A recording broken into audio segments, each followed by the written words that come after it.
परमेश्वर की बातें जो हम आपस में एक दूसरे के साथ बाँटने पाते हैं, परमेश्वर की इच्छा के बिना ये पूरा होना संभव नहीं है। जब अभी मैं जॉइन किया तो मैंने ब्रदर मतियास को गाते हुए सुना। बड़ा ही खूबसूरत जो गीत आप गा रहे थे ब्रदर, कभी-कभी परमेश्वर हमसे कुछ गीतों के द्वारा बातें करने लगता है और हमारे हृदय में उसका वचन उतर जाता है। पिछली बार जो मैंने आपसे बातें करी थी, जैसा कि मैंने पिछली बार भी कहा था, मैं परमेश्वर का मैं कोई पास्टर नहीं हूँ या मैं कोई ऐसा बड़ा प्रचारक नहीं हूँ।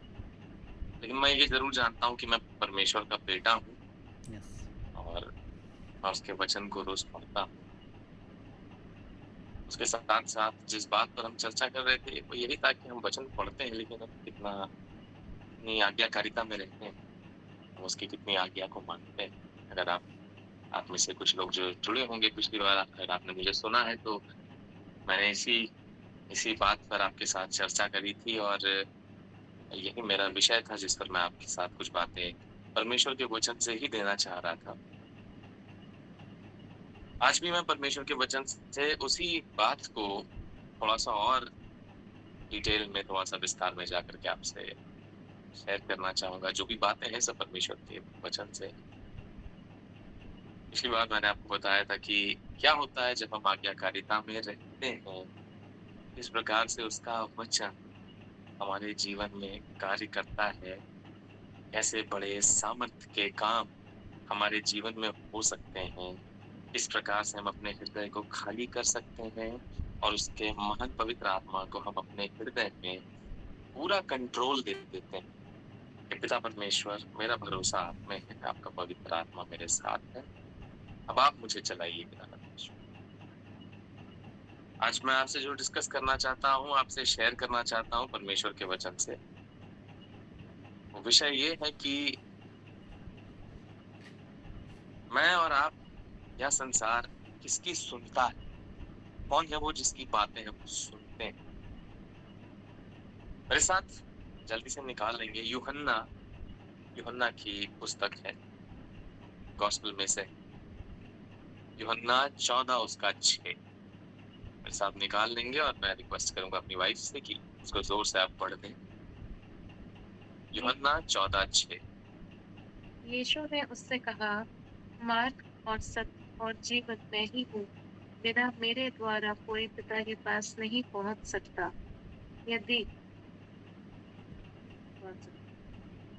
यीशु ने कहा, मार्ग, सत्य और जीवन मैं ही। अभी मैं सबसे पहले आपके साथ बात करना चाहता हूँ, पहली बात जो कह रहा है वो क्या यीशु मसीह कहता है कि मैं क्या हूँ? मार्ग। वो पहली बात जो बता रहा है, वो सत्य भी बता रहा है और जीवन भी बता रहा है, मैं ही हूँ। लेकिन पहली चीज जो कह रहा है वो कह रहा है कि मार्ग मैं। मेरे साथ परमेश्वर के वचन से एक और बात निकालेंगे और ये बातें एक दूसरे से संबंध रखती हैं। मैं आपसे चर्चा करना चाहता हूँ इस विषय में, जो बड़ी सुंदर बात है जो हमें समझना जरूरी है, क्योंकि हम परमेश्वर के वचन को जब पढ़ते हैं तो सिर्फ एक एक अध्याय को पढ़ करके हम लिमिटेड ना रह जाएं। उसने कहा है मेरे राज्य की खोज करो। बहुत सारे लोग मुझसे ये पूछते हैं कि परमेश्वर कहता है कि मेरे राज्य की खोज करो तो ये सारी वस्तुएं तुम्हें ऐसे ही मिल जाएंगी। क्या ये सच है? लेकिन मैं अपने आप से सवाल करता हूँ कि क्या हम लोगों ने परमेश्वर के वचन को महज इस संसार की बातों के लिए ठहरा रखा है कि मुझे कुछ चाहिए था इसलिए मैं परमेश्वर की राज की खोज करूं? बहरहाल आइए हम इस बात को समझने की कोशिश करें। मेरा कहने का अर्थ आपसे सिर्फ ये है कि हम परमेश्वर के वचन को सीरियसली लें। ये सबसे इम्पोर्टेंट बात है हमारे जीवन के लिए, इस जीवन के लिए और जो आगे मिलने वाला जीवन है उसके लिए। हम निकालेंगे मत्ती 7 उसका 13वां और 14 पद। रिक्वेस्ट करूंगा वाइफ आप पढ़ दीजिए इसको। सकेत फाटक से प्रवेश करो, क्योंकि चौड़ा है वह फाटक और सरल है वह मार्ग जो विनाश को पहुंचता है। बस इतना ही पढ़ेंगे, थैंक यू। सकेत फाटक से प्रवेश करो। क्या लिखा है आगे? क्योंकि चौड़ा है वो मार्ग, वो फाटक और सरल है वो मार्ग जो विनाश को पहुंचता है। चौड़ा है वो फाटक और सरल है वो मार्ग जो विनाश को पहुंचता है। हम सबने इसे कितनी बार सुना हुआ है ना? देखिए स्क्रीन पर आ गया, आप पढ़ भी सकते हैं इसे।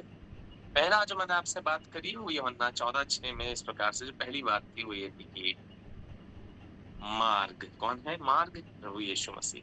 दूसरा प्रभु यीशु मसीह हमसे कह रहा है मत्ती 7 उसके 13वें पद में इस प्रकार से कि सकेत है वह फाटक जिसमें हमें प्रवेश करना है।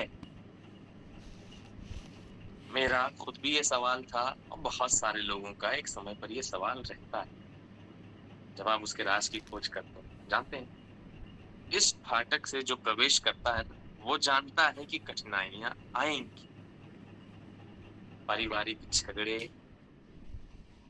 धन दौलत की कमी भी आ सकती है। ऐसा नहीं कि आ जाएगी, आ सकती है। हो सकता है उस समय आपका जॉब का स्ट्रगल चल रहा हो या कोई किसी प्रकार की परेशानी से आप गुजर रहे हो, या हो सकता है आपको प्रताड़ित किया जा रहा हो उसके नाम में, जो बहुधा हम देखते हैं बहुत सारे पास्टर्स आज के समय में फेस कर रहे हैं। तो जैसा लिखा हुआ है ये कि सकेत फाटक से प्रवेश करो। चौड़ा कौन सा फाटक है? उसका मार्ग सरल है, लेकिन वो हमें कहाँ लेकर जाता है?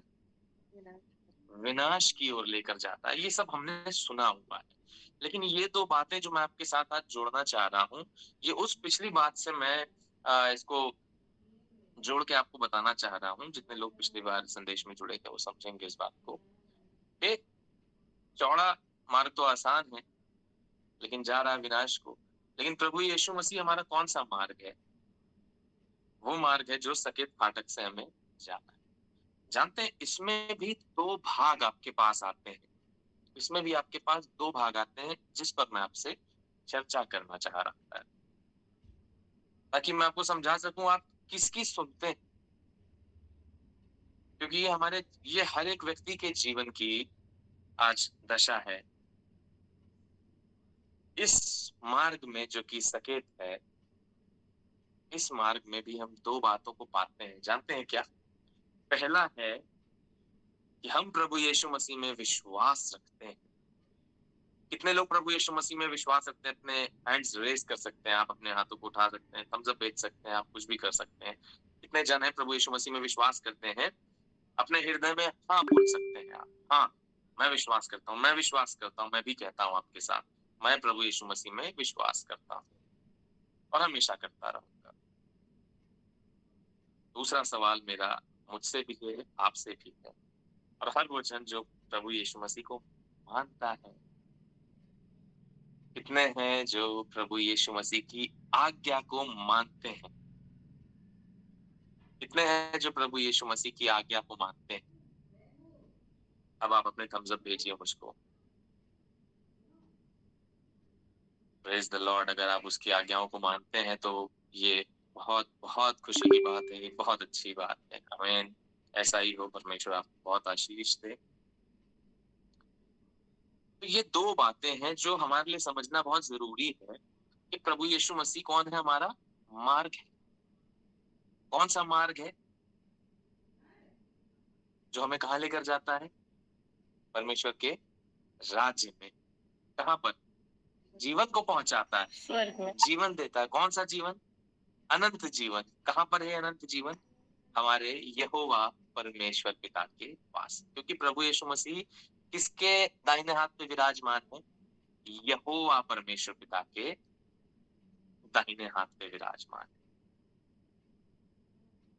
ये जो सकरा मार्ग है दोस्तों, ये सकरा मार्ग ऐसा मार्ग है जहां पर मैंने आपसे कहा दो बातें आपके जीवन, ये सुनना कहना बहुत सरल है।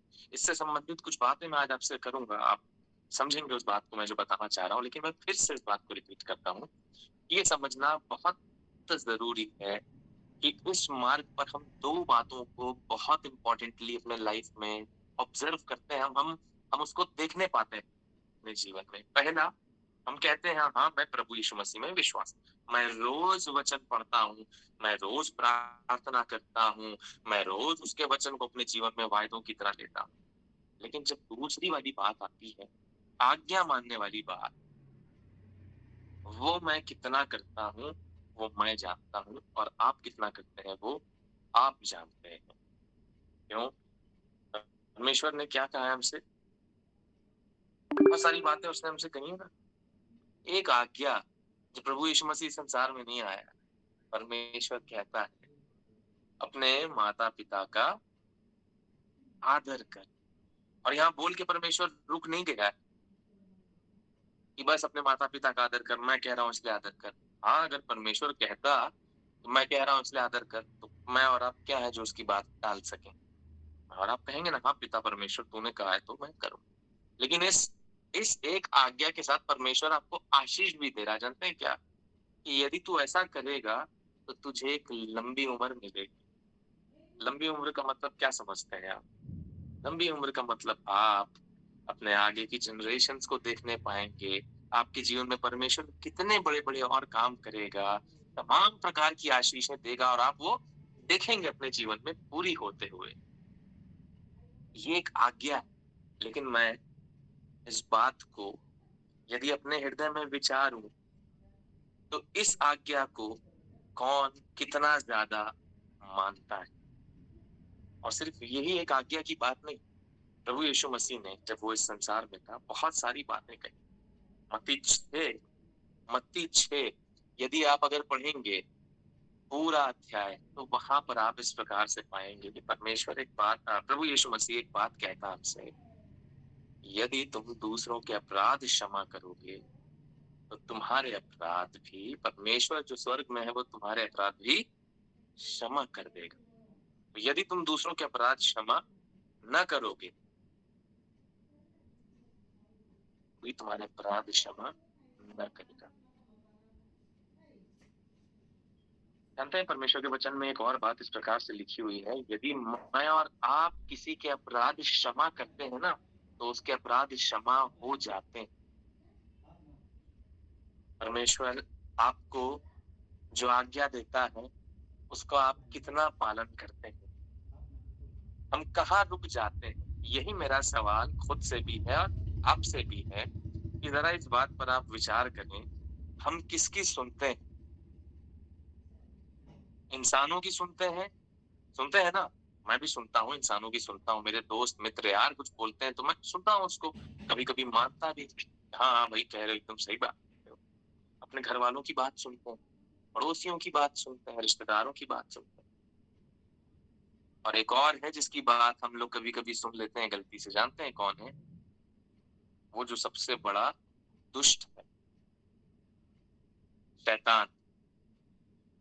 जैसा मैंने पिछली बार कहा था, परमेश्वर ने कहा कि क्षमा करो तो तुम्हारे अपराध क्षमा करूंगा। शैतान आकर आपसे क्या कहता है? मत करना।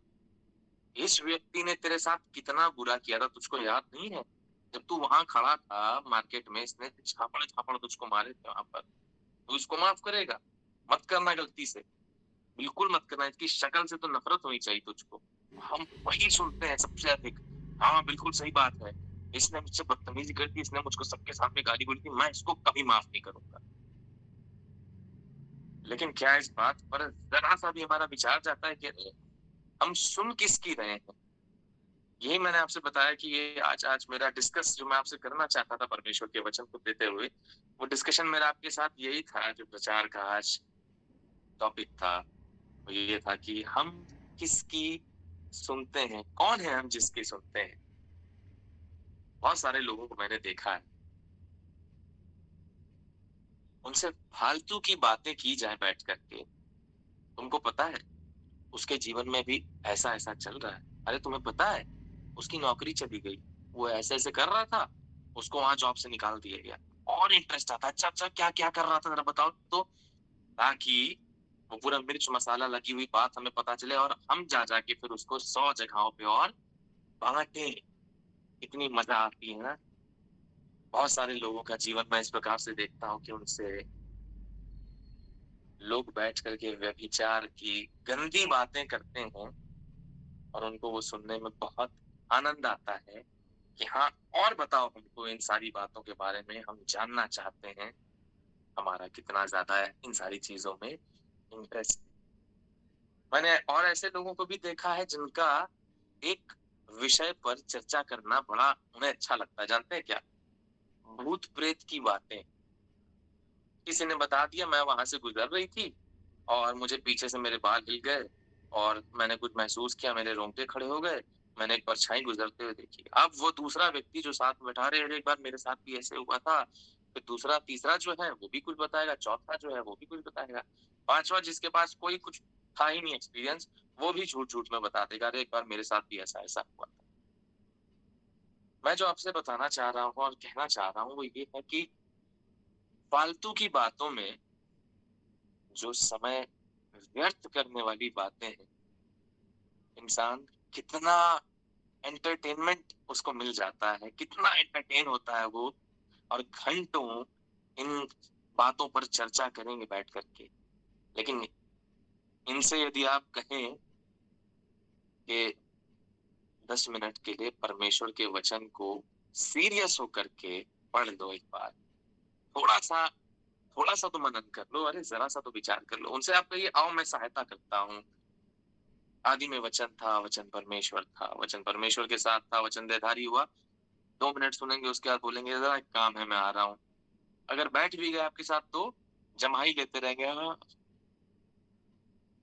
हाँ, फिर क्या हुआ? बिल्कुल ज़ीरो इंटरेस्ट के साथ, कहीं इंटरेस्ट नहीं उनका इस बात में। वे सुनते रहते हैं बैठकर आपकी बातों को, हमारी बातों को। और कई बार ऐसा हमारे साथ भी हो जाता है। हम परमेश्वर पर ध्यान नहीं देते हैं। ये हम सबके जीवन की कहानी है, इसमें इसमें कुछ भी इस प्रकार से नहीं है कि मैं कुछ अतिशयोक्ति कह रहा हूँ या फिर मैं कुछ बाहर से कोई बात आपसे बताना चाह रहा हूँ। सच्चाई हमारे जीवन की यही है कि हम परमेश्वर के वचन में बहुत ज़्यादा लौलीन नहीं, हम परमेश्वर के वचन को बहुत सीरियसली नहीं ले पा रहे। ऐसा क्यों है? इसका कारण बहुत बड़ा है। दोस्तों, मैं आपसे बताना चाह रहा हूँ कि हम किसकी सुनते हैं, ये बहुत ज़रूरी। में सबसे खराब जो है ना जिसकी हम सुनते हैं, वो है शैतान। वो चाहता है कि खत्म कर दिया जाए इस व्यक्ति के इस आत्मिक जीवन में, ऐसी आग लगाओ, इतना इसको खराब कर दो, ये बिल्कुल बर्बाद हो जाए। और चूंकि हमने परमेश्वर के वचन को सुना नहीं, उन अच्छे बीजों को अच्छी भूमि पर हमने कभी डालने की कोशिश नहीं करी, तो शैतान उसको उठा उठा करके बहुत अच्छे से लेकर जाता है। और हम और आप अंत में कहते हैं, अरे परमेश्वर मेरे साथ ऐसा क्यों हुआ था? बहरहाल, मेरा फिर से वही सवाल है कि हम किसकी सुनते हैं? आप किसकी सुनते हैं? आइए परमेश्वर के वचन से एक बात हम और देखेंगे। हम जल्दी से निकालेंगे मत्ती। मत्ती से हम निकालेंगे उसका 19वां अध्याय 21 से 24। ब्रदर मत्तियास अगर हैं तो उसको प्लीज स्क्रीन पे लगा दीजिएगा ताकि लोग पढ़ भी सकें। मत्ती 19 उसका 21 से 24। यीशु ने उससे कहा, यदि तू सिद्ध होना चाहता है तो जा अपना माल बेच कर कंगाल को दे। एक मिनट। यीशु एक वहां पर एक व्यक्ति खड़ा हुआ है, उससे कह रहा है कि तू सिद्ध अगर होना चाह रहा है तो क्या कर? अपना माल बेच के कंगाल जाकर जो कुछ तेरे पास है, अपना माल जो कुछ भी, उसे बेच करके क्या कर? कंगालों को दान कर दे। हम सब इसको अच्छी तरह से जानते हैं कि जब प्रभु यीशु मसीह कहीं खड़ा रहता था तो वहां क्या होता था? वहां उद्धार होता था, वहां चंगाई होती थी, दुष्ट आत्माएं निकाली जाती थी। ऐसे भयंकर पराक्रम के काम हमें देखने मिलते थे कहां पर? जब प्रभु यीशु मसीह खड़ा होता था कहीं पर। उसके अगल बगल इतनी भीड़ होती थी कि गिरे जाते थे लोग उसके ऊपर। अब आप सोचिए, उस जगह पर एक व्यक्ति खड़ा हुआ है, वो प्रभु यीशु मसीह से पूछ रहा है, मैं परमेश्वर के राज्य में कैसे प्रवेश करूं? यीशु मसीह ने उसको पहली बात क्या कही? जो कुछ तेरे पास है जा जाकर उसको बेच दे और कंगालों में दान कर दे। फिर आगे क्या लिखा हुआ है? और तुझे स्वर्ग में धन मिलेगा और तुझे कहाँ धन मिलेगा? स्वर्ग में धन मिलेगा। आगे देखेंगे। और आकर मेरे पीछे हो। और आकर मेरे पीछे हो ले। स्वयं प्रभु यीशु मसीह खड़ा हुआ है, उसे कह रहा है जा ऐसा कर और तुझे स्वर्ग में धन मिलेगा, तुम मेरे पीछे हो ले। फिर आगे किस प्रकार से लिखा है? परंतु वह जवान की बात सुन उदास होकर चला गया, क्योंकि वो बहुत धनी था। देखिए, वो जवान जो था, वो जैसे ही यीशु मसीह की इस बात को सुना, उसने कहा अरे यीशु मसीह, ये नहीं कहना चाहिए था। बस तू मुझसे कहता मेरे पीछे चल, मैं चलता। तू मुझसे कहता बेटा अपने लिए स्वर्ग में धन इकट्ठा कर, मैं कुछ कुछ ट्राई करता। तू मुझसे कुछ और कहता, मैं कोशिश करता। यीशु मसीह, ये तूने क्या कह दिया? जा अपना धन सब बांट दे गरीबों में और मेरे पीछे हो ले। ये ही तो मुझको नहीं सुनना था यीशु मसीह, ये मैं डर रहा था ये सुनने में। तूने ये क्या सुना दिया मुझको यीशु मसीह? आगे किस प्रकार से लिखा है? तब यीशु ने अपने चेलों से कहा, मैं तुमसे सच कहता हूँ कि धनवान का स्वर्ग के राज में प्रवेश करना कठिन। यीशु मसीह कहता है कि धनवान का स्वर्ग के राज्य में प्रवेश करना कठिन। तुमसे फिर कहता हूँ कि परमेश्वर के राज में वार के प्रवेश करने से दूर पहुंचने के रास्ते में से निकल जाना सहज है। यीशु मसीह कहता है धनवान का स्वर्ग में प्रवेश करना इतना मुश्किल है कि सुई का जो छेद होता है ना, छोटा सा, जिसमें से धागा बड़ी मुश्किल से डाल पाते हैं, वहां से एक ऊंट निकल जाएगा, लेकिन धनवान स्वर्ग में प्रवेश नहीं कर पाएगा। आपको क्या लगता है, अगर वो व्यक्ति जो बहुत धनी था, वो प्रभु यीशु मसीह से कहता हाँ प्रभु यीशु मसीह मैं सब बेच बाच करके तेरे पास अभी आ जाऊंगा, तो क्या ऐसा होता? हो सकता है यीशु मसीह उसे कह देता नहीं नहीं, मैं देखना चाह रहा था तेरे हृदय की क्या मनसा है, तेरे विचार कैसे हैं, रहन दे, थोड़ा ही बेच, थोड़ा ही जाकर दान करो, मेरे पीछे हो ले, जो है उसको रख, तेरे परिवार के काम आएगा, कुछ अच्छा कर पाएगा उससे। हो सकता है यीशु मसीह उससे ये कहता। लेकिन जानते हैं यहाँ पर यीशु मसीह हमें और आपको क्या बता रहा है? ये बता रहा है कि हम किसकी सुनते हैं। वो व्यक्ति उस समय किसकी सुन रहा था? धन की आवाज सुन रहा था। तो ये इसी प्रकार से जब यीशु मसीह मेरे और आपके जीवन में काम करना चाहता है, तो संसार और संसार की बातें कैसे हमारे कान पर एक ऐसा पर्दा लगाती है कि फिर हमें वो आवाज जो प्रभु यीशु मसीह की ओर से मिलनी थी, वो सुनने में हमें कितनी कठिनाई होने लगती है। जैसा मैंने आपसे कहा कि किसी को क्षमा कर दो, इतना मुश्किल होता है किसी को क्षमा कर देना। अरे हम क्षमा करेंगे, अरे नहीं उसकी हिम्मत थी, हमसे बोला, बताओ मैं ये हूं, मैं वो हूं। असल में विचार किया जाए तो हम क्या है? इस छोटी सी बात को हर मनुष्य जानता है कि हम धूल से बने हैं और एक दिन धूल में, मिट्टी में मिल जाएंगे। हमारा असल जीवन प्रभु यीशु मसीह के साथ साथ है। जानते हैं वो आपसे और मुझसे इतना ज्यादा प्यार क्यों करता है? वो आपसे मुझसे इतना ज्यादा प्यार इसलिए करता है ना प्रभु यीशु मसीह, कि वो किसी भी कीमत तक, यानी कि उसका लहू जो सबसे बड़ी कीमत उसने दी है, वो तक उसने चुकाया हमारे लिए, वो तक उसने दिया, उससे हमें और आपको मोल लिया। जानते हैं क्यों? ताकि हम लोग साथ साथ हमेशा स्वर्ग राज में उसके पास रहे। इतना कुछ कर गुजरा है वो मेरे और आपके लिए, लेकिन आज तक हमारे कानों में जो आवाज गूंजती है वो किसकी गूंजती है? संसार के लोगों की, शैतान की, सांसारिक बातों की, धन और तमाम प्रकार की बुरी बातों की आवाज हमारे कान में सबसे पहले गूंजती है। हेरोदेस राजा के विषय में आप में से बहुत सारे हैं जो पढ़ा होगा। आइए उसकी एक छोटी सी बात पर हम आज चर्चा करें। मेरे साथ जल्दी से निकाल लेंगे मरकुस, मरकुस का 6वां अध्याय 20 से 26। मरकुस उसका 6वां अध्याय 20 से 26 निशी पढ़ देंगी मेरे साथ जल्दी से। क्योंकि हेरोदेस यहूदा को धर्मी और पवित्र पुरुष जानकर उससे डरता था और उसे बचाए रखता था। एक मिनट, हेरोदेस जो है वो यूहन्ना को क्या जान करके? धर्मी और पवित्र पुरुष, पवित्र पुरुष जानता था। हेरोदेस जानता था इस बात को कि यूहन्ना क्या है?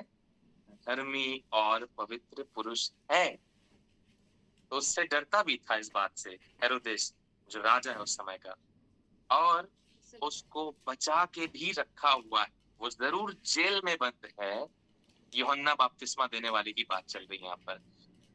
वो जेल में बंद है, लेकिन हेरोदेस फिर भी उसको बचा के रखे हुआ है। आगे पढ़ेंगे। और उसकी बातें सुनकर बहुत घबराता था। उसकी बातें सुन करके बहुत घबराता था।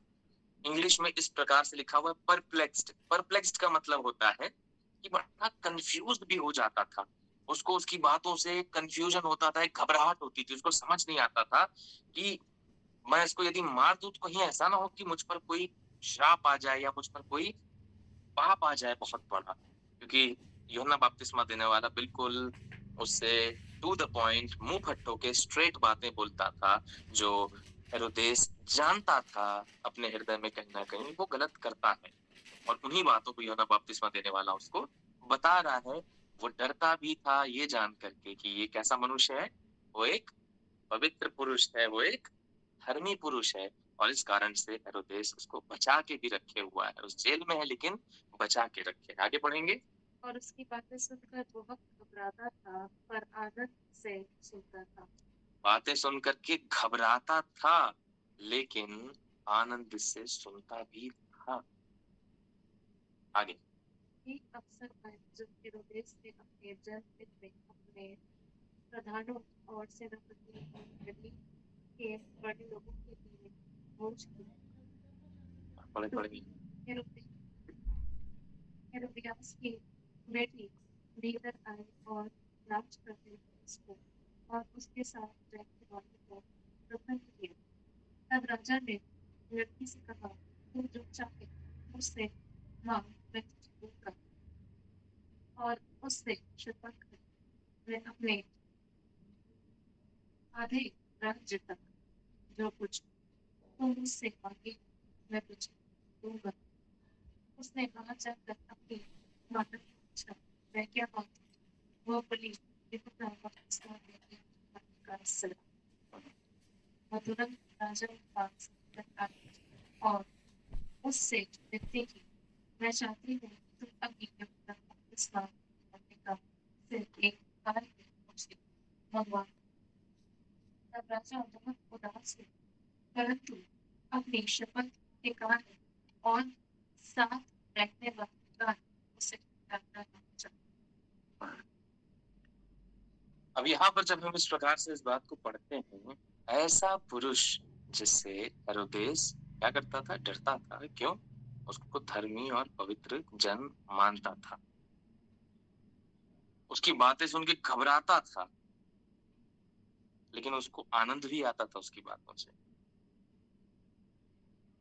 और फिर एक दिन ऐसा होता है कि उसने एक बड़ी पार्टी रखी है अपने महल में, और वहां पर हेरोदियास जो है उसके भाई की पत्नी थी, उसकी बेटी ने ऐसा डांस किया कि वो बड़ा खुश हो गया उसके डांस से। बड़े सारे बड़े बड़े लोग बैठे हैं जिनको बुलाया होगा उसने पार्टी में, आओ मेरे यहाँ पर आओ, मैंने पार्टी रखी है, इसमें तुम भी बैठो, एंजॉय करो मेरे साथ। नाच गाना चल रहा है, खाना पीना चल रहा है। यहाँ पर उसके भाई की जो पत्नी है हेरोदियास, उसकी बेटी वहां डांस करती है, और वो इतना खुश हो जाता है डांस से, कहता है कि मांग, तुझको क्या चाहिए। आधे राज्य तक देने को वो तैयार था उसको, इतना कुछ दे सकता था उस समय, इतना खुश हो गया राजा। अब उसके मुंह से बात निकल गई, मैं राजा हूं, मैंने कह दिया, अब जो कह दिया वो मैं पूरा करूंगा। मेरे यहाँ सारे गेस्ट बैठे, इनके सामने मैंने कह दिया, अब मैं अपनी बात से पीछे नहीं हटूंगा। उसकी बेटी जल्दी से अपनी माँ के पास जाती है और कहती है जाकर कि मम्मी, ये राजा तो ऐसे ऐसे कह रहे हैं भाई, क्या किया जाए, क्या मांगे इनसे। माँ ने बोला, जा जाकर बोल यूहन्ना बपतिस्मा देने वाले का सिर काट। यूहन्ना बपतिस्मा इसके में भी जो है हेरोदियास।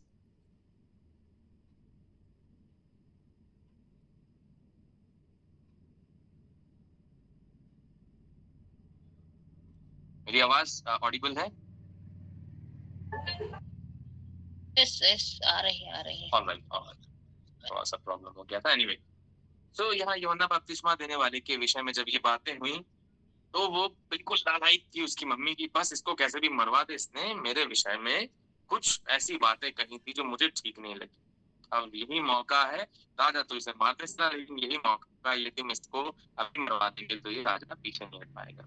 वो जाती कहती रह के यूहन्ना बपतिस्मा देने वाले का सर पूरा खत्म, उसको खत्म करा दे, उसका सर मुझे थाली में चाहिए। और ऐसा होता है कि वो तुरंत अपने जो उसके सिपाही थे, जो जिनका काम होगा उस समय एग्जीक्यूशन करना, काट देने का काम होगा, उनको भेजा और जाकर के वैसा ही पूरा हुआ। यूहन्ना बपतिस्मा देने वाले का सर कलम कर दिया गया, उसको थाली में परोसा गया, ले जाकर के उसके सामने कि ये लो, जो मांगा था दे रहे हैं तुमको। वो जाती अपनी माँ को दिखा। यहाँ पर जो मैं आपको जिस बात पर प्रकाश डालना चाहता हूँ, जानते हैं वो क्या बात है? हेरोदेस डरता था और उसको बचा के भी रखा हुआ है यूहन्ना बपतिस्मा देने वाले को। उसे मार नहीं रहा है, उसे रखा है, उसकी बातें सुनता है, घबराता है, लेकिन उसको उससे आनंद भी मिलता है उसकी बातों से। लेकिन हेरोदेस क्या कर रहा है इस समय? घबराहट देखिए, लोगों का डर देखिए, लोगों की कैसे सुनना कि इतने सारे लोगों के सामने मैंने कह दिया है, अब मैं उस बात से कैसे पलटूं, ये जानते हुए कि यूहन्ना बपतिस्मा देने वाला परमेश्वर का जन है। उसने उसको उसके सर को कटवाने से उसने जरा सा भी अपना हाथ पीछे नहीं खींचा, उसने जरा सा भी विचार नहीं किया। उसने ये देखा कि अब लोग मेरे बारे में क्या बात करेंगे, इसको खत्म करा दो, मैंने कह दिया था तो मुझे करना है। जानते हैं यहाँ पर असल बात क्या निकल कर आ रही है? जो सच्चाई थी वो हेरोदेस को एंटरटेन कर रही थी, यानी कि समझ रहे हैं, हेरोदेस जो है उससे उसको मजा आ रहा है सुनने में। यूहन्ना बपतिस्मा देने वाली बातों से घबरा रहा था, लेकिन उससे उसको आनंद भी मिल रहा है। लेकिन बावजूद इस आनंद के मिलने से उसके जीवन में कोई परिवर्तन नहीं हो पाया। किस कारण से नहीं हो पाया? क्या कारण रहा होगा? क्यों हेरोदेस नहीं बदल पाया? चाहता तो वो उसकी बातें सुनता था, घबराता था, लेकिन फिर भी क्यों नहीं बदल पाया? क्या कारण था कि हेरोदेस ने नहीं चाहा कि मैं बदलूं? वो किसकी आवाज सुन रहा था हेरोदेस उस समय? क्या ऐसी बात थी? इस पर थोड़ा सा विचार हम और करेंगे। जानते हैं जिस जिस यंत्र से, इस समय मैं जो यंत्र कह रहा हूँ वो यूहन्ना बपतिस्मा देने वाले को कह रहा हूँ, जिस यंत्र से वो आवाज आती थी उस यंत्र को ही उसने खत्म कर दिया हेरोदेस ने। किस कारण से? क्या सुन रहा था वो? किसकी सुन रहा था? दूसरे लोगों की सुन रहा था या फिर हेरोदियास की बेटी की सुन रहा था कि मेरी मम्मी ने कहा है सर कलम करके दे मुझको, मैंने तो डांस किया है और तू खुश हो गया था, मुझको कहीं से भी लाकर दे दे। और जानता है वो कि ये परमेश्वर का जन है, मैं यदि ऐसा करता हूँ तो कुछ बड़ी विपत्ति आ सकती है इस समय मेरे ऊपर। उसको घबराहट थी, डर था उसको। हमने पहले ही पढ़ा, देखिए इस प्रकार से लिखा है, मरकुस 6वें का 20 पढ़ेंगे, उसमें सबसे पहली बात यही लिखी लिखी, वो उससे घबराता था, डरता था उससे। वो सोचता था कि ये जो बातें कह रहा है उससे उसको घबराहट होती थी हेरोदेस को। लेकिन सुनने में उसको पूरा एंटरटेनमेंट होता था, उसकी बातें सुनता था, उसको मजा आती थी सुनकर, आनंद आता था, ये परमेश्वर का वचन बता रहा है, उसको आनंद आता था। लेकिन आनंद आने के बावजूद कोई बदलाव उसके जीवन में नहीं हो पाया। मैं जिस बात पर आना चाहता हूँ, बस अभी जल्दी से आने वाला हूँ उस बात पर, उसने उसी आवाज को रोक दिया जो आवाज उसे आनंद पहुंचा रही। उसकी बेटी का डांस उसके लिए थोड़ी देर का आनंद था, लेकिन उसमें उसने क्या एक्शन लिया, इस बात पर थोड़ा सा विचार हम और करेंगे।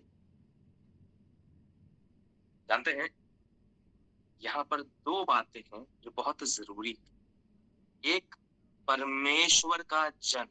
किसका जन है? यहाँ पर एक जन का होना जरूरी नहीं है, यहाँ पर यह जरूरी है कि यूहन्ना बपतिस्मा देने वाला परमेश्वर का जन है, यानी बात परमेश्वर की हो रही है। एक तरफ परमेश्वर है और दूसरी तरफ संसार के लोग बैठे हुए हैं। हेरोदेस ने किसका साइड चुना? हेरोदेस ने संसार के लोगों का साइड चुना।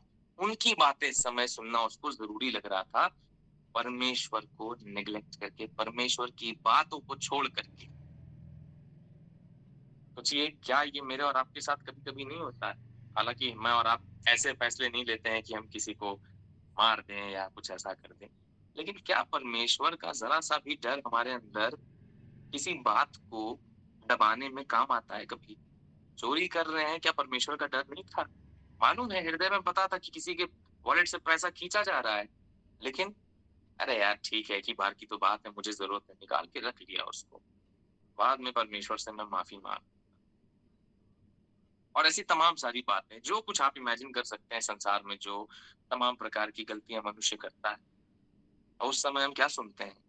कई बार हमारे मित्र यार होते हैं, हर गलत काम की तरफ जा रहे हैं और हम भी उनके पीछे-पीछे चलते आते हैं।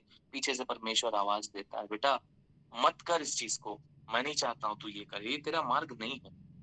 अरे परमेश्वर आज कर लेने दे, मैं कल से तेरे पास आता हूँ। ठीक वैसे ही जैसे उस जवान व्यक्ति से यीशु मसीह ने कहा था अपना सब धन बेच करके मेरे पीछे हो ले। उसने कहा, अरे यीशु मसीह ये ही तो नहीं सुनना था मुझको, ये तूने क्या कह दिया? हेरोदेस ने भी यही गलती करी। यूहन्ना परमेश्वर का जन होने के बावजूद इतनी बुरी तरीके से उसने उसको मरवा डाला। सिर्फ इसलिए क्यों? क्योंकि उस समय वो उस लड़की का जिसने डांस किया उसकी आवाज़ सुन रहा है, उसकी बात सुन रहा है। लोग बैठे हैं, उनकी घबराहट है इसको कि अरे! यदि मैंने ऐसा नहीं किया तो ये जा करके पता नहीं क्या-क्या मेरे बारे में बातें करेंगे। लोगों का डर, लोगों के डर से क्या हम परमेश्वर के विरुद्ध खड़े हो जाएँ? क्या हम परमेश्वर के खिलाफ काम करें? या क्या परमेश्वर की बात हमारे कानों तक आने से अब हम रोक दें? एक पर्दा लगा दें कान पर, नहीं मैं नहीं सुनूँगा इस बात को। परमेश्वर कह रहा मैं नहीं सुनूँगा, लोगों की मुझे फ़िक्र ज़्यादा है इस वक़्त। विचार करिए इस बात पर, देखिए, सोचिए अगर अपने हृदय में तो क्या क्या करते हैं हम? क्या सीख रहे हैं इस बात से? मेरा आपको ये जो संदेश मैं देना चाहता था, मैं बस आपको यही बताना चाहता था इस स्टोरी से जो कि हम मरकुस की पुस्तक में पाते हैं कि हम किसकी सुनते हैं, ये बहुत ज़रूरी है। आप एक बार खुद सोच कर देखिएगा अपने हृदय में आज कि हम किसकी सुनते हैं, परमेश्वर से बात करिएगा कि पिता मुझसे आज बात नहीं कर रहा हो, आप मुझको समझा, मुझे बहुत कुछ समझना है।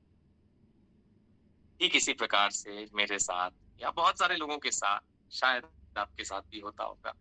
जानते हैं, हम बहुत सारे एक से एक पास्टर्स का मैं पास्टर बिली ग्राहम का मैसेज सुन रहा था, अरे मज़ा आ गई सुन कर के। क्या बोलते हैं पास्टर बिली ग्राहम, मज़ा आ गई। अब नहीं है वो इस दुनिया में हालाँकि, लेकिन उनके वीडियोज़ और मैसेजेज़ आप सब देखते हैं। तमाम प्रकार के पास्टर, पास्टर बेनी हिन का मैं सुनता हूँ, तमाम सारे पास्टर्स हैं जिनकी हम वीडियोज़ देखते हैं और तमाम सारे मैसेजेज़ सुनते हैं। मज़ा आ गई सुन के, क्या संदेश था! उस संदेश में उनने जितनी भी बातें परमेश्वर की आज्ञा मानने के लिए बोली, उसमें कितना भार दिया, वहाँ हमारा ध्यान गया था कि नहीं गया था। वो हमने सुना था कि नहीं सुना था। इस बात पर कोई विचार क्यों नहीं करता है, जो कि सबसे ज़्यादा विचार करने वाली बात है, कि हमने कोई संदेश सुना, एन्जॉय किया। एन्जॉय तो हेरोदेस भी करता था, लेकिन सुना किसकी फिर? संसार की, शैतान की। क्या मैं और आप ऐसी गलती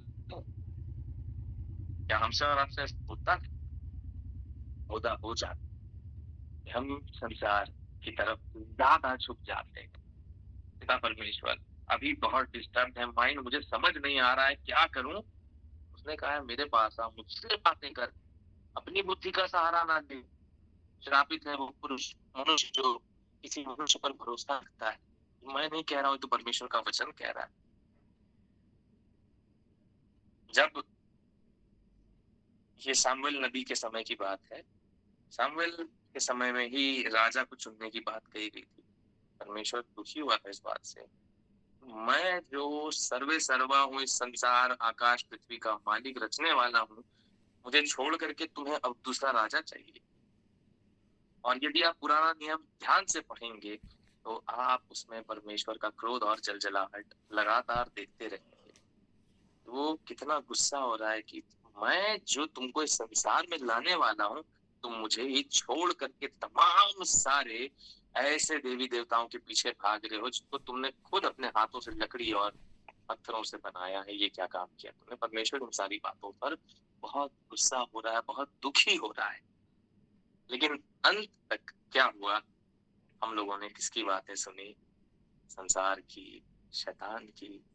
क्यों ऐसा हुआ, क्या कारण था, क्यों नहीं हम ध्यान दे पा रहे थे, क्यों परमेश्वर जब कहता है मेरे वचन को पढ़ो, मेरे वचन को पढ़ो, हम क्यों नहीं पढ़ रहे थे उसके वचन को, क्या कारण। आज अपने आपसे इस बात को जरूर पूछिएगा कि हम यदि परमेश्वर के वचन को पढ़ते हैं तो कितना पढ़ते हैं। किसी पास्टर के मैसेज को सुनते हैं, अरे पास्टर साहब बहुत अच्छा बोलते हैं, पता है, एकदम दिल में उतर जाती है बात। कितनी देर तक उतरी रहती है दिल में वो बात, और दिल में उतर करके कितना काम करती है आपके जीवन में, इस बारे में विचार करना कितना जरूरी है, ताकि परमेश्वर का वचन हमारे जीवन में फल ला सके। मैंने पिछली बार भी बताया था फल का होना हमारे जीवन में कितना ज्यादा जरूरी है। तो sermon सुनना, मैसेज सुनना, पास्टर साहब का संदेश सुनना, तो सब बहुत एंजॉय करते हैं, लेकिन कितनी उसकी आज्ञा को हम मानते हैं, ये बहुत ज्यादा इम्पोर्टेंट है। देखिए, यदि हम पवित्रता की बातें करें तो उसका किसी हद तक कोई काम होगा नहीं यदि हमारे जीवन में घमंड, अहंकार और ऐसी बातें ठहरी रहेंगी। वो कभी उसको काम नहीं करने देगा, कभी भी आपके जीवन में इस बात को ठहरने नहीं दे पाएगा। आइए हम परमेश्वर के वचन से एक और बात समझने की कोशिश करेंगे। हम जल्दी से निकाल लेंगे यिर्मयाह 11 और 11 का 14। यिर्मयाह 11 उसका 14वां पद जल्दी से पढ़ देंगे।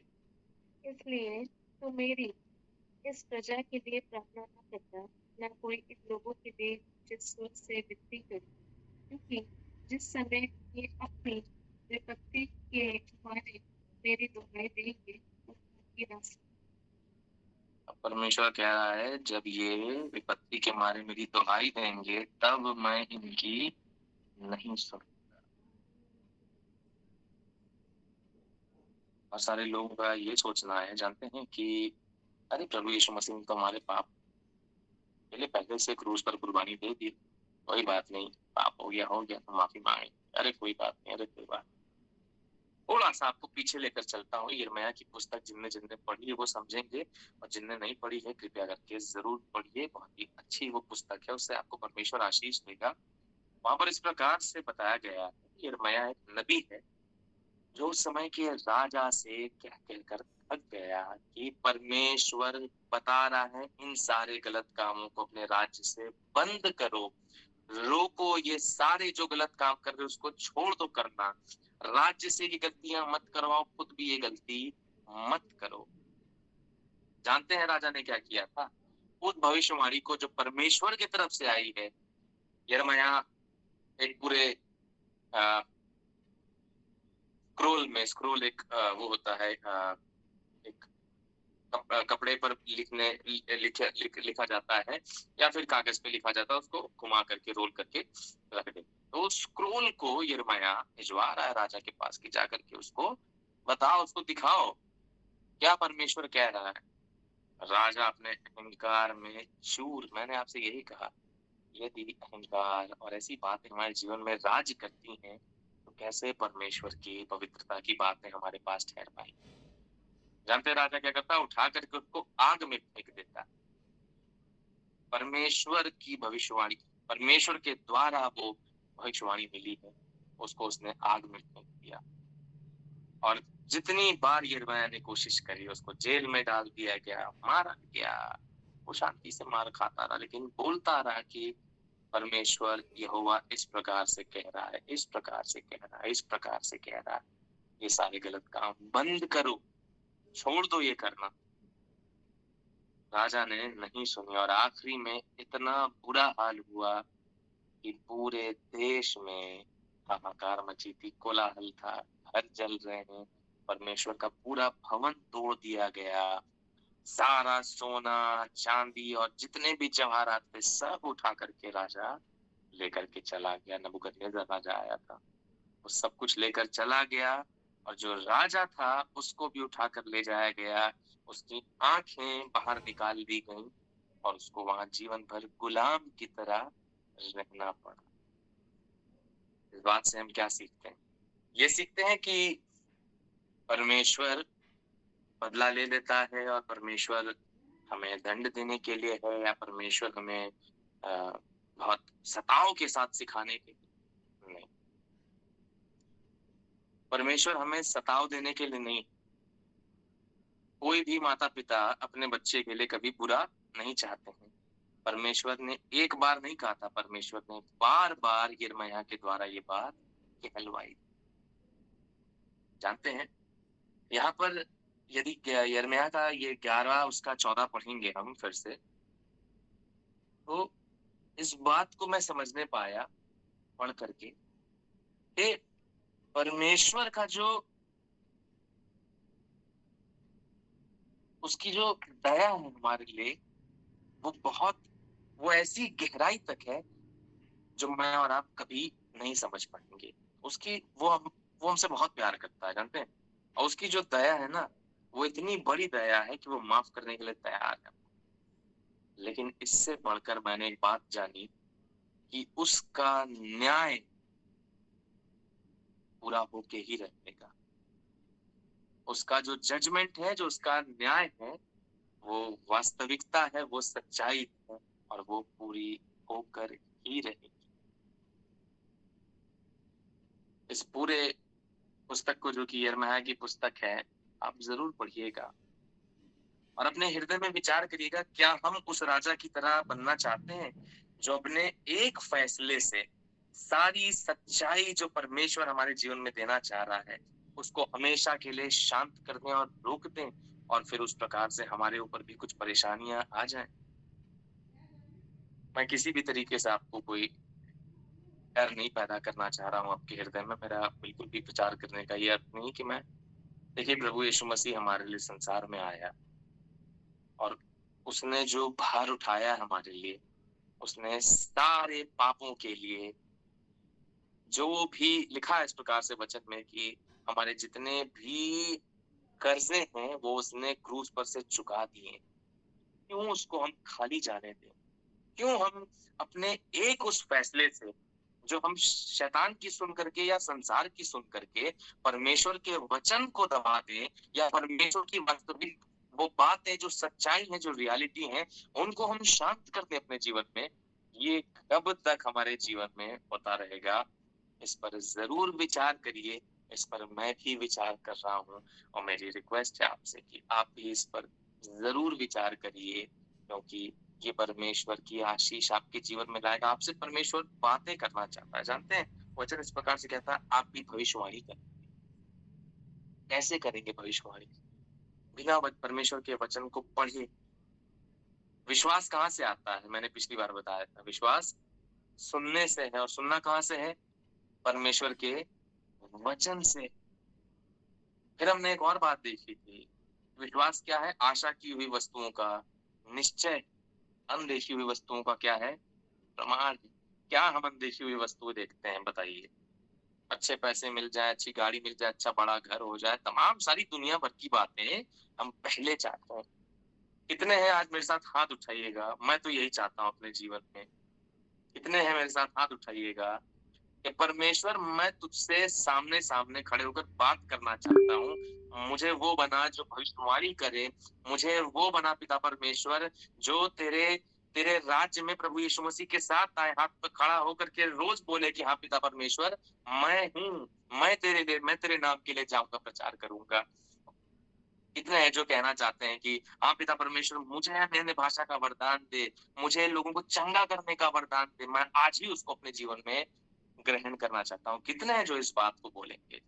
जानते हैं, ये भी मैंने आपसे बताया था, ये सारी बातें आपको प्राप्त हो सकती हैं, लेकिन पवित्र आत्मा का जो फल है, क्या है? क्या है? प्रेम, आनंद, विश्वास, धीरज, मेल, कृपा, भलाई, संयम, ऐसी बातें, इन पर क्यों नहीं विचार जाता है हमारा? जानते हैं, इन सारी बातों के विरुद्ध जो व्यवस्था है वो काम नहीं कर पाती है। और यदि हम व्यवस्था को मानते हैं तो क्या करते हैं, हमसे पाप हो जाता है। लेकिन यदि ये बातें हमारे जीवन में है तो व्यवस्था इसके विपरीत काम नहीं कर पाएगी। और यदि व्यवस्था इसके विपरीत काम नहीं कर पा रही है तो आपके लिए कितना आसान हो गया कि आप परमेश्वर से खड़े होकर बातें करें और उसके उसके राज में खड़े रहें।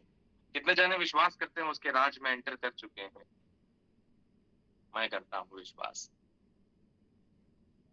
आइए इसी विश्वास में एक बार फिर से आपसे पूछना चाहता हूँ और अपने आप से भी पूछना चाहता हूँ कि कितने हैं जो परमेश्वर के बातों को अब नहीं दबाएँगे और उसके वचन को सीरियसली लेंगे और संसार की बातों को, शैतान की बातों को नहीं सुनेंगे। जानते हैं बहुत सारे जवानों के साथ भी बहुत समस्या है। अब मैं देखता हूँ मुझसे बहुत सारे जवान बातें करते हैं कि अरे भैया वो दोस्त-वोस्त हैं, उनके साथ बैठ कर के हमने ड्रिंक कर ली। क्यों दोस्त किस प्रकार की बातें करते हैं? अरे कैसे लड़के हो यार तुम? अरे कैसे आदमी हो? और ये सिर्फ लड़कों की बात नहीं है, हम संसार में देख रहे हैं स्त्री, पुरुष सब इस प्रकार के कामों में आजकल बहुत इन्वॉल्व हो गए हैं। लेकिन कब तक हम दूसरों की बातें सुन-सुन करके बहुत सारे लोग कहते हैं कि तुम बहुत बोरिंग हो, तुम सिर्फ परमेश्वर की बातें करते रहते हो। मैं कहता हूँ ठीक है, बहुत अच्छी बात है। यदि आप मुझे बोरिंग मानते हैं तो आप प्लीज़ मुझे बोरिंग मानिए, मुझे कोई दिक्कत नहीं है। मैं उसकी ही बातें करूँगा, मेरा जीवन ऐसे ही आगे बढ़ेगा, मुझे फालतू की बातें नहीं करनी। कितनी बार हम इस प्रकार से कह पाते हैं? यदि कह पाते हैं तो परमेश्वर आपसे रोज़ बातें करेगा।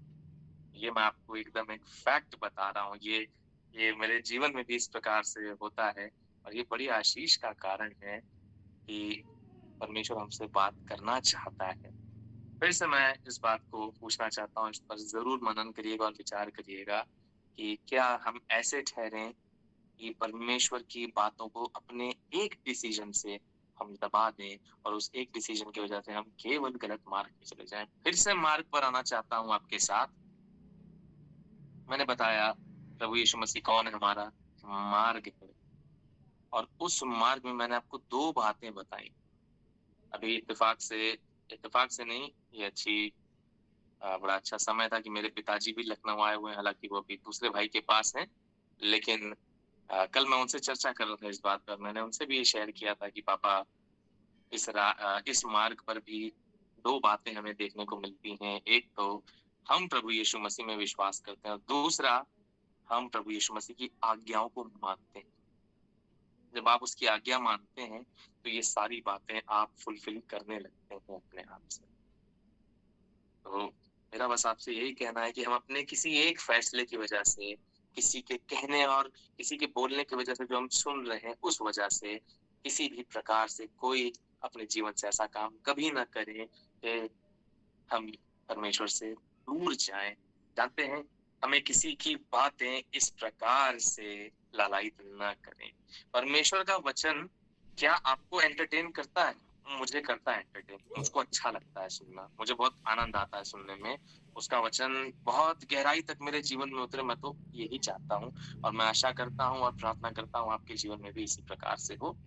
लेकिन मैं अपने आप से सवाल पिछले बहुत दिनों से कर रहा था, तब आज मैं आपसे बात शेयर कर रहा हूँ कि पिता परमेश्वर मैं एंटरटेन तो करता हूँ, मतलब तेरे वचन से मैं बहुत एंटरटेन हो जाता हूँ पिता। लेकिन मैं कितना ज़्यादा बदल पा रहा हूँ इस बात से। मेरा बदलना किस लेवल पर मैं देख पा रहा हूँ। विचार करिएगा इस बात पर, बड़ी ज़रूरी बात है कि हम इस बात को समझें। फिर से आपसे मैं बताना चाहता हूँ कि परमेश्वर का प्यार आपके लिए बहुत ज़्यादा बड़ा है, परमेश्वर की दया आपके लिए बहुत ज़्यादा बड़ी है, लेकिन उसका न्याय और जो फैसला होना है, वो भी होकर ही रहेगा। जो लिखा है वो पूरा होकर ही रहेगा। लिखा हुआ है इस प्रकार से कि जो बातें हैं जब तक वो पूरी ना हो जाएँगी उसके वचन का एक भी बिंदु नहीं टलेगा। एक आखिरी बात आपके साथ और करना चाहूँगा। मैं आपको विश्वास दिलाना चाहता हूँ कि मैं और आप परमेश्वर के राज्य के वारिस हैं। ये नहीं है कि हो जाएँगे या परमेश्वर सोचेगा कि बनाना है कि नहीं बनाना है। मैं और आप परमेश्वर के राज्य के वारिस हैं। जल्दी से मेरे साथ निकालिए मत्ती 4, 1 से 11 तक जल्दी से पढ़ देंगे। तब आत्मा यीशु को जंगल में ले गया ताकि इब्लीस से उसकी परीक्षा हो। वो 40 दिन और 40 रात निराहार रहा। तब उसे भूख लगी। तब परखने वाले ने पास आकर उससे कहा, यदि तो परमेश्वर का पुत्र है तो कह दे कि ये पत्थर रोटी बन जाएगी। उसने उत्तर दिया, लिखा है, मनुष्य केवल रोटी ही से नहीं परंतु हर एक वचन से जो परमेश्वर के मुख से निकलता है जीवित रहेगा। तब इब्लीस उसे पवित्र नगर में ले गया और मंदिर के तंबूरे पर खड़ा किया और उससे कहा, यदि तू परमेश्वर का पुत्र है तो अपने आप को नीचे गिरा दे, क्योंकि लिखा है, वो तेरे विषय में अपने स्वर्गदूतों को आज्ञा देगा और वे तुझे हाथों हाथ उठा लेंगे, कहीं ऐसा नहीं कि तेरे पाँव में पत्थर से ठेस लगे। यीशु ने उससे कहा, ये भी लिखा है, तू प्रभु अपने परमेश्वर की परीक्षा ना कर।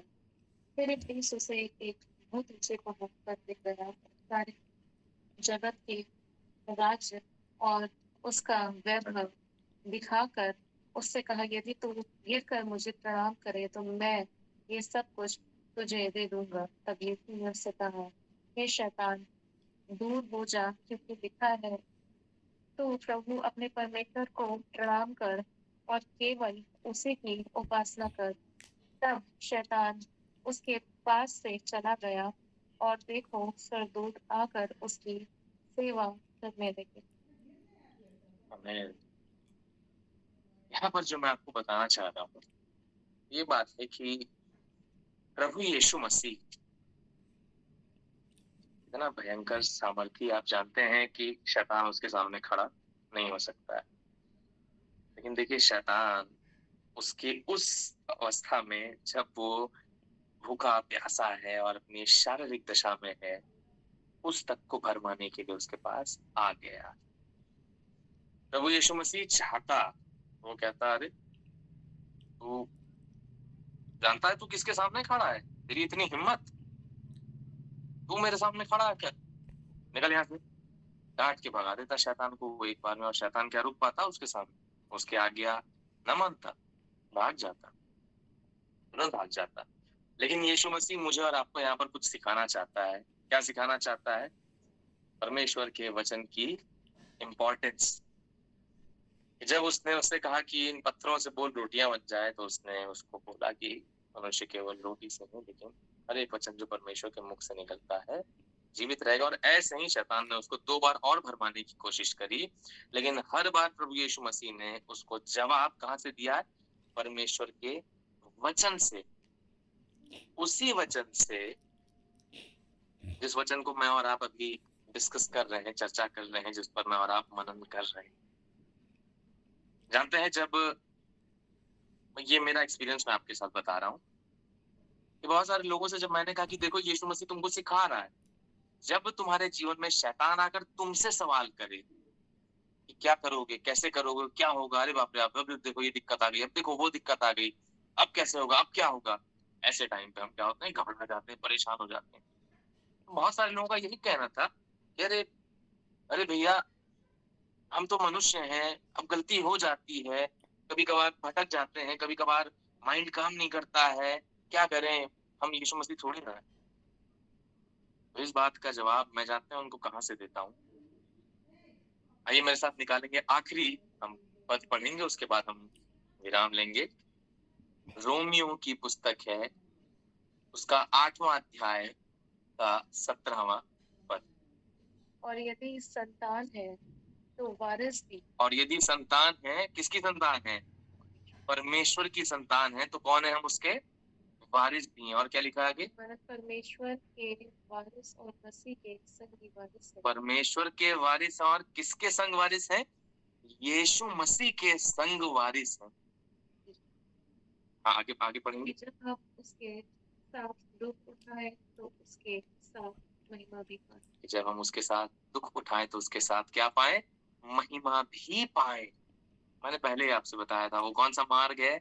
सकरा है वो मार्ग, जो आसान नहीं है, जिस पर हम चल रहे हैं। लेकिन वहां पर 2 बातें जो मैं आपसे बता रहा था, हम विश्वास करते हैं और दूसरा क्या करते हैं? हम आज्ञा मानते हैं। आज्ञा मानने के साथ बहुत सारी कठिनाइयां आएंगी, लेकिन हम उसके उसमें क्या बनते हैं? परमेश्वर के वारिस भी तो ठहर गए उसमें हम आकर के। और जब उसके वारिस ठहरे हैं, वैसे वैसे वारिस नहीं गिन रहा, वो यीशु मसीह के साथ मुझे और आपको अपना वारिस गिन रहा है। सोचिए परमेश्वर कैसे आपके और मेरे जीवन के लिए काम करना चाहता है, लेकिन कब? जब हम उसकी सुनते हैं। बहुत सारे लोगों के ये विचार है, एक समय में मेरा भी ये विचार था कि आखिर बुरा होता ही क्यों है जब मैं परमेश्वर का बेटा हूँ? तो मेरे साथ ये वाली समस्या क्यों आई, मेरे साथ ये परेशानियां क्यों आई? लेकिन इसका असल जवाब मुझको बाद में मिला, जब परमेश्वर ने मुझसे बातें करी, "अरे बेटा, तू तू तो मुझे काम करने ही नहीं दे रहा है अपने जीवन में। तू सुनता ही कहाँ है मेरी? मैं जो बोलता हूँ वो तो तू सुनता ही नहीं है। तू तो संसार की सुनता है, तू तो शैतान की सुन रहा था।" अब फिर लोगों के मन में विचार आता है, तो वो तो परमेश्वर है, वो अच्छा करे, लेकिन परमेश्वर मुझे और आपको कठपुतली की तरह तो नहीं ना चाहता है। उसने मुझे और आपको ज़रूर बनाया है, लेकिन उसने हमें और आपको एक फ्री विल दी है, जिसका अर्थ होता है कि हम अपनी स्वेच्छा से जीवन जिएँ। अब आप डिसाइड करिए, हाँ, मैं सकरे मार्ग पर चलूँगा ब्रदर, लेकिन मैं यीशु मसीह पर सिर्फ़ विश्वास रखते हुए चलूँगा। अच्छी बात। मैं यीशु मसीह पर विश्वास रखते हुए उसकी आज्ञा मानते हुए चलूँगा। ये और ज़्यादा उत्तम बात है कि परमेश्वर फिर आपसे बातें करता रहे, आपको प्रकाशन दे, आपको दर्शन दे, आपको तमाम प्रकार की बुद्धि और ज्ञान से भरता जाए। लेकिन ये इसलिए ज़रूरी है दोस्तों, क्योंकि प्रभु यीशु मसीह सच में एक दिन आने वाला है। कोई नहीं जानता उसके आगमन का समय, मैं, आप, कोई नहीं जानता, इस दुनिया का कोई पास्टर नहीं बता सकता इस बात को, कोई नहीं कह सकता इस बात को। लेकिन वो आने वाला है और जानते हैं जब आएगा तो मसीहा बनकर नहीं आएगा इस बार। इस बार न्याय और फैसला करने के लिए आएगा। अब आप फैसला कर लीजिए, हम कौन हैं, हम किसकी आवाज़ सुनें? क्योंकि तब किसी और की आवाज़ सुनने का भी समय नहीं रहेगा और परमेश्वर भी आपसे कहेगा, तुम कौन हो? मैं तुम्हें नहीं जानता हूँ। परमेश्वर आपको इस वचन से आशीष दे। परमेश्वर का प्यार आपके जीवन में फैलता जाए। पिता परमेश्वर, हम धन्यवाद करते हैं खुदावन, जितने जन यहाँ मौजूद हैं यहोवा परमेश्वर पिता, तेरे अनुग्रह, तेरे प्रकाशन को प्राप्त करें, तेरी दया को प्राप्त करें यहोवा परमेश्वर पिता। उन्हें दे खुदावन परमेश्वर पिता कि तेरा आत्मा आज के जीवन में कार्य करे। उन्हें दे पिता परमेश्वर कि हर एक जन तेरे वचन को इस प्रकार से ग्रहण करने वाला हो सके खुदावंद के पिता परमेश्वर। वे अपने जीवन में खुदावंद इस सवाल को एक आशीष के रूप में लेकर जाएं कि यहोवा, हम किसी और की सुन रहे थे लेकिन नहीं सुनेंगे, अब यहोवा हम तेरी सुनेंगे। अब तू हमसे बातें कर यहोवा परमेश्वर पिता खुदावन। जितने यहाँ मौजूद हैं, यदि कोई बीमार है, परेशान है, किसी प्रकार से उनके मन में शैतान ऐसे विचार देता है जो कंफ्यूज करता है पिता परमेश्वर, जैसे हेरोदेस को कंफ्यूज किया था, जैसे तमाम लोगों को कंफ्यूज किया गया पिता परमेश्वर उसके द्वारा, उन्हें दे आज सारे बंधन टूट जाए, सारी बीमारियां दूर हो जाए यहोवा परमेश्वर पिता। हर एक जन तेरे प्रकाशन से भरता जाए और यहोवा परमेश्वर पिता खुदावंद उन हथियारों को, जो आत्मिक हथियार है पिता परमेश्वर, उस विश्वास की ढाल के साथ और आत्मिक तलवार के साथ पिता परमेश्वर सुसमाचार प्रचार करते चले पिता परमेश्वर। खुदावन परमेश्वर पिता, तू हर एक के साथ उनका हामी मददगार बन पिता। आज जब हम सब जो यहाँ मौजूद है पिता विश्वास करते हैं कि हम सब तेरे वारिस हैं, वरन वारिस ही नहीं लेकिन यीशु मसीह के संगी वारिस है यहोवा। तो तू आ और हमसे बातें कर पिता परमेश्वर, हमको समझा, हमें पिता परमेश्वर वो रास्ता दे, अपने तरीके सिखा पिता परमेश्वर। प्रभु यीशु मसीह के नाम में मांगते हैं, आमीन आमीन आमीन आमीन आमीन आमीन।